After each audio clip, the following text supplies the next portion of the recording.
So last week I ran an event with an experienced software developer and a patent law attorney about AI and the law. And the thing that surprised me the most wasn't actually the legal risk, because I knew about that. It was watching a room full of business owners and even some investors admit that they didn't really know what AI their teams were using, what data was going into them, or whether or not any of it actually aligned with what they thought their company stood for. And the beginning to a solution to this problem is a little more straightforward than you'd think. According to the Information Systems Audit and Control Association, only 28% of organizations have some kind of AI use policy. This means that 72% of businesses are running on assumptions with AI. And with legal standards addressing AI becoming more deliberate and more prominent, if you don't have some kind of standard paper trail or guidance around how, why, and when AI is or is not used, it is a huge strategy problem. It doesn't matter how big or small your team is,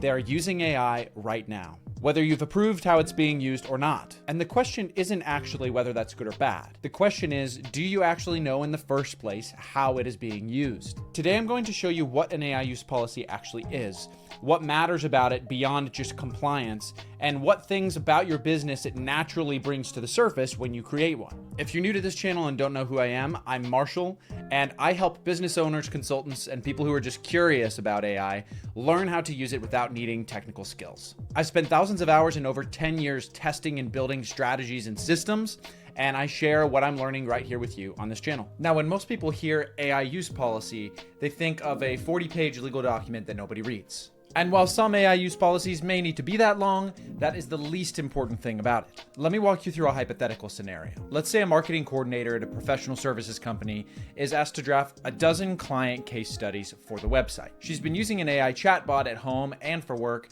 and she figures it can help her move faster. She uploads her notes from client calls, internal project records, the metric spreadsheets from quarterly reviews, and she asks AI to draft the case studies in the firm's voice. The output is good. She polishes it, sends it to leadership, they approve it, and the case studies go live. 3 weeks later, the firm gets a letter from a client. The case study included revenue figures that were shared under NDA. The coordinator didn't mean to expose anything confidential. She just gave the AI everything she had because that's how you get good output. The AI itself had no way of knowing what was protected and what wasn't. When leadership sat down with her, she couldn't explain what data went into the AI because she hadn't tracked it. There was no review process that should have caught the problem because none existed. The firm had no AI policy, no approved tools, no data boundaries, no accountability structure, and no human review requirement. They had an employee trying to do good work and an AI that did exactly what it was asked. If the firm had answered 5 questions ahead of time and documented the answers,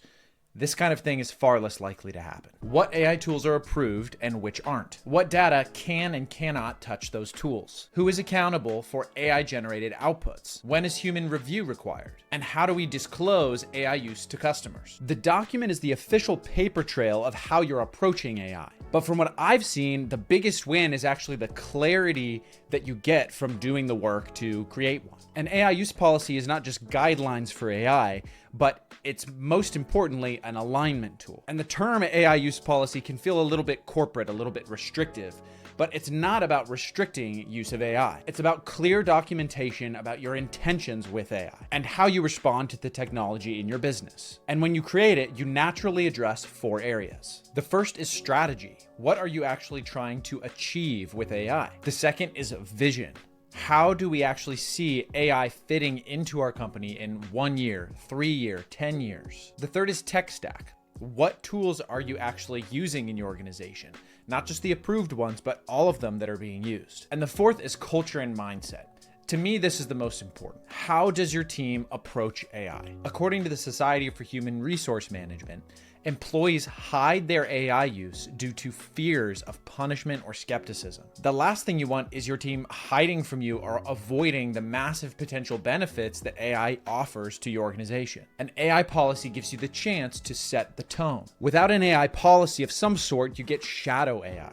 where teams use whatever is in front of them. Data goes into tools that leadership never approved, and there's no consistency in quality or verification or where all this stuff lives. I've seen companies where half of the team uses one tool, a quarter of the team uses another one, and nobody's operating under the same standards. So instead of leveraging the technology, you're actually just drifting around. Now, if you're sitting here and realizing that your business doesn't have a clear policy on AI, well, that's exactly the kind of thing that we help with at Infinite Growth. Our foundation install includes building out your context layer, documenting what tools you use, where data flows, and what standards apply. Simply check out the links in the description to learn more. Now, a quick touch on the legal piece. AI policy becomes legally binding only when it's signed, referenced in contracts, or used for compliance, not when it's just a Google Doc that you share around the team. Now, this all depends on where your business actually is. At Infinite, for example, UK GDPR laws already apply to AI and are continuing to develop. In the US, it's a patchwork of rules and dependencies based on your state and where you're doing business.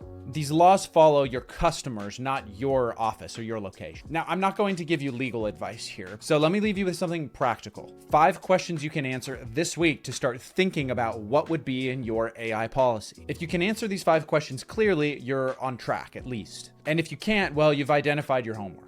What AI tools are you using? What data touches those tools? Who is accountable for the outputs of those tools? What decisions require human review? And how do you tell and communicate with customers about your use of AI? Remember, an AI use policy does not have to be about bureaucracy. It's clear documentation showing that your organization is being intentional about AI. The document itself is the paper trail, and the clarity that everyone gets from it is really the outcome. If you want help building that foundation, that is what we do at Infinite Growth. Links in the description. And if this was useful to you, subscribe for more practical AI content. We'll see you in the next one.